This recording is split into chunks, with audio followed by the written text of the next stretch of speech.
Welcome to Chitra's cooking fish. இன்றைக்கி வீடியோவில் நல்ல கிறிஸ்பியான டேஸ்டியான முளைக்கட்டிய பச்சைப்பயிறு தோசை எப்படி செய்கிறதுன்னு பார்க்கலாங்க. ஒரு கப் அளவுக்கு பச்சரிசி எடுத்துருக்கேன். அதே கப்பில் அரை கப் அளவுக்கு உளுந்து எடுத்துக்கலாம்.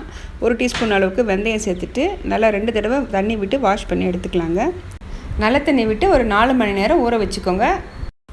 இப்போது 4 மணி நேரம் நல்லா ஊறி இருக்குங்க. இப்போ நம்ம மிக்ஸி ஜாரில் சேர்த்துக்கலாங்க. ஃபஸ்ட்டு பச்சைப்பயிரை அரைச்சி எடுத்துக்கலாம். நல்லா நைஸாக அரைச்சி எடுத்துக்கோங்க. அரைச்சதை ஒரு பாத்திரத்தில் சேர்த்துக்கிறேன். அடுத்தது நம்ம அரிசி அரைச்சி எடுத்துக்கலாம். நீங்கள் கிரைண்டரில் கூட அரைச்சிக்கலாங்க.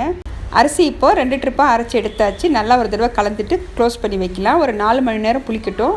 இப்போ பார்த்தீங்கன்னா மாவு நல்லா பொங்கி வந்திருக்கு.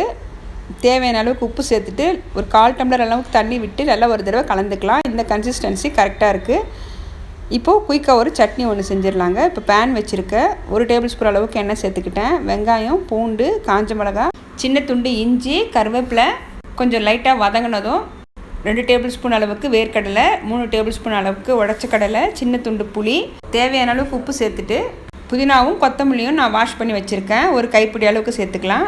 நல்லா வதங்கினதும் ஆற வச்சு நம்ம அரைச்சி எடுத்துக்கலாம். அரைச்சி சட்னியை ஒரு பாத்திரத்தில் சேர்த்துக்கிறேன். இதுக்கு ஒரு தாளிப்பும் கொடுத்துடலாம். சட்னி இப்போது ரெடி ஆயிடுச்சு. இப்போ தோசைக்கல் வச்சுருக்கேன். கல் சூடானதும் நம்ம தோசை ஊற்றிக்கலாம். எப்பவும் ஒரே மாதிரியான தோசை செய்யாமல் முளைக்கட்டிய பச்சைப்பயிறு தோசை கண்டிப்பாக ட்ரை பண்ணி பாருங்கள். ரொம்ப கிறிஸ்பியாகவும் டேஸ்டியாக இருக்கும். இப்போ அடுத்த தோசைக்கு பார்த்தீங்கன்னா நான் கொஞ்சமாக சின்ன வெங்காயம் சேர்த்துக்கிறேங்க. மேலே கொஞ்சம் பொடி சேர்த்துக்கலாம். வீட்டில் அரைச்ச இட்லி பொடி சேர்த்துக்கிறேன். குழந்தைங்க லஞ்ச் பாக்ஸ்க்கு கொடுக்குறதா இருந்தால் சின்ன சின்ன தோசையாக ஊற்றி மேலே ஸ்வீட் கார்னும் கேரட் துருவல் கூட சேர்த்து கொடுக்கலாங்க. அது இன்னுமே ஹெல்த்தி.